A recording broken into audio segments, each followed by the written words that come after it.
ভাই জানলো বিলাই আসলে ওর বিলাই চোখ আমার ভালো লাগে। রাজ ভাই saved my life. শাকিবকে ত্যাগ করে শেষ পর্যন্ত রাজের ঘরে ওঠার আলোচনাতে এসেছেন শবনম বুবলী।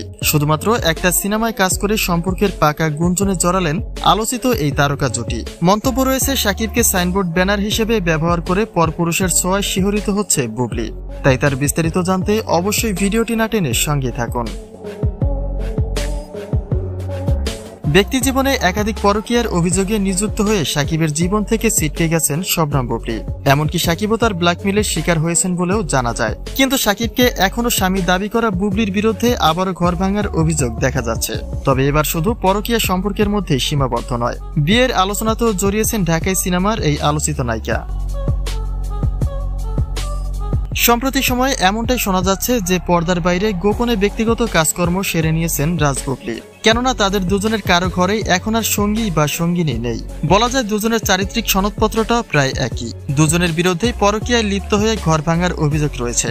তাই সুযোগ বুঝে পর্দায় জুটি গড়ার অজুহাতে গোপনে বিয়ে শাদিও করে নিয়েছেন তারা।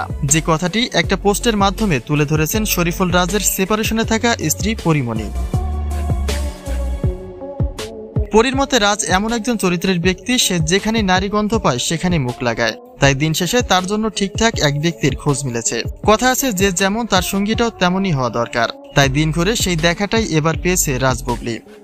যদিও সম্পর্কের ব্যাপারে এখন অবধি কোনো কথাই বলেননি রাজ বুবলী। তাদের মধ্যে আদৌ কোনো ব্যক্তিগত সম্পর্ক আছে কিনা সেটা শুধুমাত্র সন্দেহমূলক একটা ধারাভাষ্য। রাজের সঙ্গে তার চলাচলে এতটুকু গেস করা যায় যে তাদের মধ্যে হয়তোবা ভালো একটা সম্পর্ক তৈরি হয়েছে। তবে তার বাস্তবতা যে কোথায় গিয়ে দাঁড়াবে সেটা দেখায় এখন শুধুমাত্র সময়ের অপেক্ষা।